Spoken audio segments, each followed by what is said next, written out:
ತೊಂದರೆ ಇಲ್ಲ, 3 ಜನನ ಮಾಡಲಿ ಇಲ್ವ 5 ಜನನ ಮಾಡಲಿ, MP ಚುನಾವಣೆಗೆ ಒಂದು ಟಾಸ್ಕ್ ಕೊಡಬೇಕು. ಯಾರು DCM ಆಯ್ತೀರ ಅಂತ ಹೇಳೋರು 2 ಕ್ಷೇತ್ರ ಗೆಲ್ಸ್ಕೊಂಬರ್ಬೇಕು ಅಂತ ಕೊಟ್ಟು ನಾವು ಮಾಡ್ತೀವಿ, 2 ಕ್ಷೇತ್ರ ಗೆಲ್ಲಿಸ್ತೀವಿ ಅಂದರೆ ಅಂಥವ್ರನ್ನ DCM ಮಾಡಲಿ, ನಮಗೇನು ತಗೊಳ್ಳಲ್ಲ. ಸುಮ್ಮನೆ ಏನೋ ನಾವು ಜಾತಿ ಹೆಸರು ಮೇಲೆ DCM ಆಯ್ತೀವಿ ಅಂತಕ್ಕಂಥದ್ದು ಮುಖ್ಯ ಪ್ರಮುಖ ಅಲ್ಲ. ಕಾಂಗ್ರೆಸ್ ಪಕ್ಷ ಮೊದಲಿಂದನೂ ಕೂಡ ಹೋರಾಟ ಮಾಡ್ಕೊಂಡು ಬಂದಿರತಕ್ಕಂಥ ಪಕ್ಷ. ಗೆಲ್ಲಿಸ್ತೀವಿ ಅನ್ನೋಂಥ ವಿಶ್ವಾಸ, ಆತ್ಮವಿಶ್ವಾಸ ಇರಬೇಕು. ಮಾಡಲಿ, ತೊಂದರೆ ಇಲ್ಲ. DCM ಮಾಡೋದು ಬಿಡೋದು ಅದು ಹೈಕಮಾಂಡಿಗೆ ಬಿಟ್ಟಿದ್ದು. ಆದರೆ ಇಂಥ ಸುಮ್ಮನೆ ಅನವಶ್ಯಕವಾದಂಥ ವಿಚಾರಗಳನ್ನ ಮಾಧ್ಯಮದ ಮುಂದೆ ಮಾತಾಡ್ತಕ್ಕಂಥದ್ದು ತಪ್ಪು.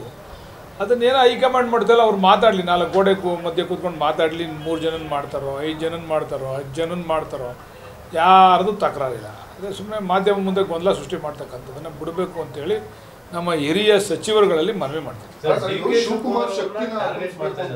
ಕಾಂಗ್ರೆಸ್ನಲ್ಲೇ ಒಂದು ಗುಂಪು ಶಿವಕುಮಾರ್ ಅವ್ರನ್ನ ಟಾರ್ಗೆಟ್ ಮಾಡ್ತಾ ಇದ್ದಾರೆ. ಹಾಗಾಗಿ ಇಂಥ ವಿಚಾರಗಳನ್ನ ಯಾರನ್ನ ಯಾರು ಟಾರ್ಗೆಟ್ ಮಾಡೋಕ್ಕಾಗಲ್ಲ. ಯಾರ್ಯಾರಿಗೆ ಶಕ್ತಿ ಐತೆ, ಯಾರ್ಯಾರು ಏನೇನು ಕೆಲಸ ಮಾಡೋರೆ ಅಂತ ಇಡೀ ರಾಜ್ಯದ ಜನತೆ ಗೊತ್ತು, ಕಾಂಗ್ರೆಸ್ ಹೈಕಮಾಂಡಿಗೆ ಗೊತ್ತು. ಎಲ್ಲ ರಾಜಕೀಯ ಪಕ್ಷದಲ್ಲೂ ಒಬ್ಬೊಬ್ಬರನ್ನ ಟಾರ್ಗೆಟ್ ಮಾಡೋವಂಥವ್ರು ಇದ್ದೇ ಇರ್ತಾರೆ. ಆದರೆ ಇದನ್ನು ಟಾರ್ಗೆಟು ಅಂತ ನಾವೇ ಅನ್ಕೋಬೇಕು. ಅವ್ರ ಅಭಿಪ್ರಾಯ ಅವ್ರು ಹೇಳವ್ರೆ, ಅವ್ರ ಮನವಿ ಅವ್ರು ಕೊಟ್ಟವ್ರೆ, ಅದನ್ನು ಹೈಕಮಾಂಡ್ ಖರ್ಗೆ ಅವ್ರು ಹೇಳವ್ರೆ, ಅದು ಅಪ್ರಸ್ತುತ ಅಂತ ಹೇಳವ್ರೆ. ಈಗಾಗಲೇ ತೀರ್ಮಾನ ಆಗೈತೆ ಹೈಕಮಾಂಡ್. ಅಲ್ಲ ಸರ್, 3 ಜನ 4 ಜನ DCM ಅಂದರೆ DK ಶಿವಕುಮಾರ್ ಶಕ್ತಿ ಒಂದಷ್ಟು ಕುಂದಲ್ವಾ ಅಂತ ಹೇಳಿ ಸರ್ಕಾರದಲ್ಲಿ ಹೆಂಗ್ರಿ ಕುಂತದೆ? DK ಶಿವಕುಮಾರ್ಗಿರೋ ಶಕ್ತಿ DK ಶಿವಕುಮಾರ್ಗೆ ಇರ್ತದೆ. ಸರ್ಕಾರದಲ್ಲಿ ಸರ್ ಬೋರ್ಡ್ ಹಾಕೊಂಡು ರೀ, ಸುಮ್ಮನೆ ನಮ್ಮ ಕೈ ಏನೋ ಮಾತಾಡಿಸ್ಬೇಡಿ, ಸ್ಟಿಮ್ಯುಲೇಟ್ ಮಾಡಬೇಡಿ. CM ಪೋಸ್ಟ್ಗಿಂತ ಪವರ್ ಹೌಸ್ DCM ಪೋಸ್ಟ್ ಆಗ್ತಾ ಇದೆ. ಸೊ ಹಾಗಾಗಿ ಅದಕ್ಕೊಂದು ಸ್ವಲ್ಪ ಕಡಿವಾಣ ಹಾಕುವಂಥ ನಿಟ್ಟಿನಲ್ಲಿ CM ಪೋಸ್ಟ್ಗಿಂತ ಹೆಂಗೆ ಪವರ್ಫುಲ್ ಆಗ್ಬಿಡುತ್ತೆ DCM ಪೋಸ್ಟು? CMಗಿರೋ ಪವರ್ CMಗೆ ಇರ್ತದೆ, DCMಗಿರೋ ಪವರ್ DCMಗೆ ಇರ್ತದೆ. DCM ಹಿಂದೆ 3 ಜನ ಇದ್ರಪ್ಪ, BJP ಏನು ಪವರ್ ತೋರಿಸ್ಬಿಟ್ರೆ ಎಷ್ಟು ಜನ ಇದ್ರು BJP DCM?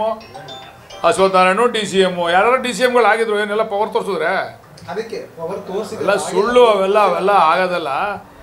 DK ಶಿವಕುಮಾರ್ ಅವ್ರಿಗೆ DCM ಪಟ್ಟ ಇಲ್ಲದೆ ಇದ್ರೂ ಆ ಪವರ್ ಇರ್ತದೆ, DCM ಪಟ್ಟ ಇದ್ದರೂ ಆ ಪವರ್ ಇರ್ತದೆ. ಯಾಕಂದರೆ ಅವರು ಸಂಘಟನೆ ಮಾಡಿ, ಅವರು ಅಧ್ಯಕ್ಷರಾದಮೇಲೆ ಸಂಘಟನೆ ಮಾಡಿ 140 ಸೀಟ್ ಗೆಲ್ಲೋದಕ್ಕೆ ಸಿದ್ದರಾಮಯ್ಯನವರು DK ಶಿವಕುಮಾರ್ ಇಬ್ಬರು ಕಾರಣಭೂತರಾಗಿರೋದ್ರಿಂದ, ಯಾರು DK ಶಿವಕುಮಾರ್ ಅವರ ಅಧ್ಯಕ್ಷತೆಯಲ್ಲಿ ಅದು ನಡೆದಿರೋದ್ರಿಂದ ಅವ್ರಿಗೆ ಪವರ್ ಇದ್ದೇ ಇರ್ತದೆ.